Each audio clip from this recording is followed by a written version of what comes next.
তো হ্যালো বন্ধুরা, তোমরা সবাই কেমন আছো? আশা করি ভালো আছো। আজ থেকে শুরু হচ্ছে স্মার্ট জিকে। স্মার্ট জিকে শুরু হচ্ছে, বা জিএস, দুইটি থাকবে। আর আজকের ক্লাসটি হলো প্রথম ক্লাস। তো চলো দেখতে থাকো। আর আজকের ক্লাসটি এসএসসি যত এক্সাম রয়েছে, এসএসসির, এসএসসি এমটিএস, তারপরে সিএইচএসএল, এগুলিতে যা যা কোশ্চেন এসেছে সেগুলি আলোচনা করব। তো চলো দেখা যাক প্রথম কোশ্চেনটি কী রয়েছে।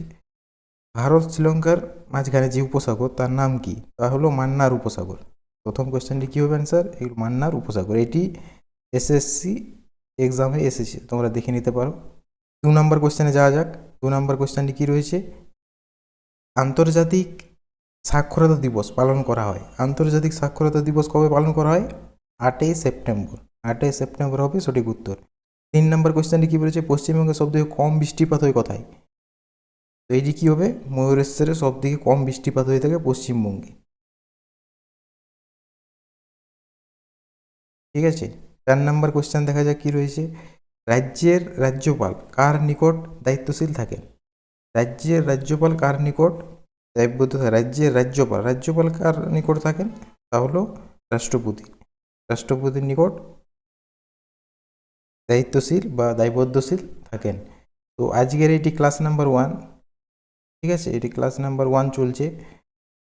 আরও পরে ক্লাস আসবে স্মার্ট জিকের, অনেকগুলি ক্লাস থাকবে, পরপর দিয়ে যাব আমি। শুধু এমসিকিউ প্র্যাকটিস হবে, পিওয়াই কিউজও থাকবে।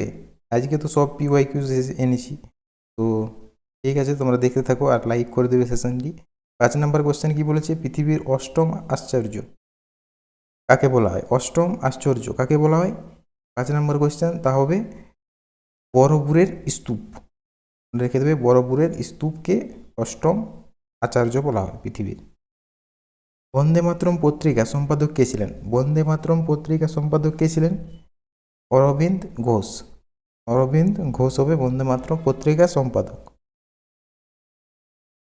7 নম্বর কি? তাজমহলের প্রধান শিল্পী কে ছিলেন? তাজমহলের প্রধান শিল্পী কে ছিলেন?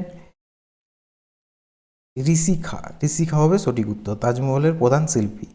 8 নম্বর কোয়েশ্চেন কি বলছে? রাজ্যসভার কোন সদস্য সর্বাধিক কত বছরের জন্য নির্বাচিত হন? রাজ্যসভার বা রাজ্যসভার, এটি হবে রাজ্যসভা। রাজ্যসভায় বলতে পারো। 8 নম্বর কোয়েশ্চেনের উত্তরটি কী হবে? 6 বছর। রাজ্যসভা 6 বছর, আর লোকসভা কী হবে? লোকসভা 5 বছর হয়ে থাকে, আর রাজ্যসভা 6 বছর। তো এটি সঠিক উত্তরটি হবে 6 বছর। 8টি কোয়েশ্চেন হলো, সব মিলে 30টি কোয়েশ্চেন রয়েছে, আরও 22টি কোয়েশ্চেন রয়েছে এখনও। তো 9 নম্বর কোয়েশ্চেনটি দেখা যাক কী রয়েছে। ভারতের উপরাষ্ট্রপতি কীভাবে নির্বাচিত হন? উপরাষ্ট্রপতি কীভাবে নির্বাচিত হন তাহলে?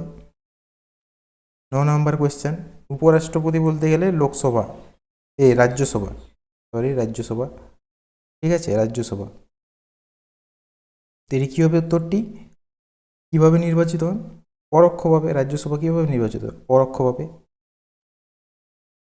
কবে বিবেকানন্দ শিকাগো শহরে বক্তৃতা দেন? 1893 সালে তিনি বক্তৃতা দিয়েছিলেন। 11 নম্বর কোয়েশ্চেন কি বলেছে? রাজস্থানে কাঁধার মেলা কোথায় হয়? কাঁধার মেলা কোথায় অনুষ্ঠিত হয় রাজস্থানে? 11 নম্বর কোয়েশ্চেন, সেটি হবে জয়পুরে অনুষ্ঠিত হয়। কাঁধার মেলা জয়পুরে অনুষ্ঠিত হয়ে থাকে। 12 নম্বর কোয়েশ্চেন কি বলেছে? ভারতের সবথেকে বড় মন্দির কোনটি? ভারতের সবথেকে বড় মন্দির কোনটি? কী হবে? রাম মন্দির হবে না, বড় মন্দির। কী হবে 12 নম্বর কোয়েশ্চেন? সেটি হবে শ্রীরঙ্গনাথ মন্দির। শ্রীরঙ্গনাথ মন্দিরটি হবে ভারতের সবথেকে বড় মন্দির। 13 নম্বর কোয়েশ্চেন কি বলেছে? বিশ্বের সবথেকে বড় মন্দির কোথায় অবস্থিত? এটা হবে কম্বোডিয়াতে, বা কম্বোডিয়াতে সবথেকে বড় মন্দির অবস্থিত। কাক কোন দেশের জাতীয় পাখি? কাক হলো কোন দেশের জাতীয় পাখি? এগুলি সব পিওয়াই কিউজ রয়েছে, তোমরা দেখে নিতে পারো এসএসসির পিওয়াই কিউজ। ঠিক আছে, এগুলি খুব ইম্পর্টেন্ট। 14 নম্বর কোয়েশ্চেন কি বলেছে? কাক কোন দেশের জাতীয় পাখি? কাক হলো ভুটান দেশের জাতীয় পাখি। জাতীয় পাখি তোমরা লিস্টে পড়ে রাখবে, সুবিধা হবে, তাহলে সবগুলি জানা হয়ে যাবে। 15 নম্বর কোয়েশ্চেন কি বলেছে? বিশ্বের একমাত্র ভাসমান ডাকঘর কোন হ্রদে অবস্থিত? ভাসমান ডাকঘর কী হবে এটি? 16 নম্বর কোয়েশ্চেন, 16 না 15 নম্বর কোয়েশ্চেন।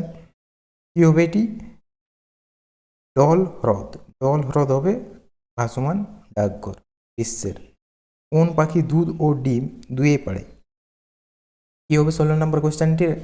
তাহলে প্লাটিপাস। প্লাটিপাস হবে দুধ দেয় আর পাখি বা ডিম পাড়ে। ঠিক আছে, এমন একটি পাখি। প্লাটিপাস হবে সঠিক উত্তর। 17 নম্বর কোয়েশ্চেন কি বলেছে? চাঁদ তারা কোন দেশের জাতীয় প্রতীক? এইটা সবাই তো জানবে, পাকিস্তান। 18 নম্বর কি হবে? কোন রাজ্যের প্রধান ভাষা হলো খাসি? খাসি কোন রাজ্যের প্রধান ভাষা? খাসি হলো কোন রাজ্যের প্রধান ভাষা? মেঘালয়ের প্রধান ভাষা হলো খাসি। 19 নম্বর কোয়েশ্চেন কি বলেছে? মানুষ একদিনে কত অক্সিজেন গ্রহণ করে? পিবিআইটি, এটা অনেকবার এসেছে। মানুষ একদিনে কত অক্সিজেন গ্রহণ করে? এটি হবে 550 লিটার। 550 লিটার অক্সিজেন গ্রহণ করে থাকে। 20 নম্বর, দিল্লি ভারতের রাজধানী কোন বছর হয়? 1911 সালে, সবাই জানো। 21 নম্বর কি বলেছে? লাল বাহাদুর শাস্ত্রী এয়ারপোর্ট ভারতের কোন রাজ্যে অবস্থিত? লাল বাহাদুর শাস্ত্রী, এটি হবে গোয়া। লাল বাহাদুর শাস্ত্রী গোয়া রাজ্যে অবস্থিত একটি এয়ারপোর্ট। 22 নম্বর কোয়েশ্চেন কি বলেছে? কোন দেশে আগ্নেয়গিরি লাভার নীল রং হয়? কোন দেশের আগ্নেয়গিরি লাভার নীল রং হয়? অন্য দেশের কী হয়? লাল লাল হয়ে থাকে, এটি নীল কালারের হয়ে থাকে, নীল কালার। ঠিক আছে, তো এটি কী হবে উত্তর? ইন্দোনেশিয়া হবে সঠিক উত্তর। নীল কালারের লাভা বার হয়ে থাকে। 23 নম্বর কোয়েশ্চেন কি বলেছে? লাল পিঁপড়িতে কোন অ্যাসিড পাওয়া যায়? এটা তো সহজ কোয়েশ্চেন, ফর্মিক অ্যাসিড পাওয়া থাকে। 24 নম্বর কোয়েশ্চেন কি বলছে? গান্ধীজির প্রথম সত্যাগ্রহ আন্দোলন কোথায় শুরু হয়েছিল? গান্ধীজির সত্যাগ্রহ আন্দোলন হবে চম্পারণ। চম্পারণ, ছোটো থেকে পড়ে আসছো। 24 নম্বর কোয়েশ্চেনের উত্তর হয়ে যাবে অপশান বি, চম্পারণ। 25 নম্বর কোয়েশ্চেন কি বলেছে? বিশ্বে জনসংখ্যা দিবস কবে পালন করা হয়? বিশ্বে বলেছে, বিশ্বে জনসংখ্যা দিবস কবে পালন করা হয়? 11 জুলাই হবে সঠিক উত্তর। বিশ্বে জনসংখ্যা দিবস 11 জুলাই পালন করা হয়ে থাকে। 26 নম্বর কোয়েশ্চেন কি বলেছে? বিশ্বের সবথেকে ব্যস্ত বাণিজ্যিক নদী কোনটি? ব্যস্ত বাণিজ্যিক নদী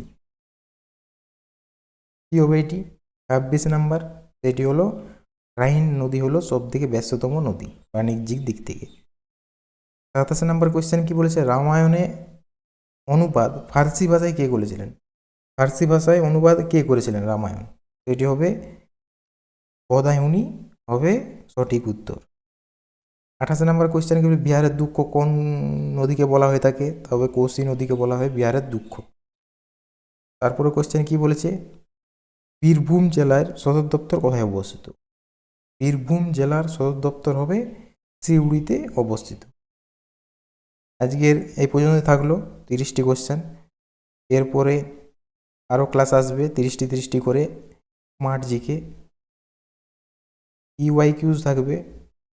ঠিক আছে, তোমরা চাইলে দেখতে পারো। আর এগুলি ভালোভাবে পড়ো, এমসিকিউ রয়েছে, ভালো ভালো স্ট্যান্ডার্ড টাইপ রয়েছে। ঠিক আছে, তো তোমরা যারা নতুন আছো তারা টেলিগ্রাম চ্যানেলে যুক্ত হয়ে যাও। প্রতিদিন এখানে free mock test, free notes ও গুরুত্বপূর্ণ প্রশ্ন আলোচনা হয়ে থাকে। লিঙ্ক রয়েছে ডিসক্রিপশানে, তোমরা তাড়াতাড়ি জয়েন হয়ে যাও। তো ক্লাসটি এখানে শেষ করছি। তোমাদের কেমন লাগলো অবশ্যই জানাবে, আর লাইক করতে ভুলো না।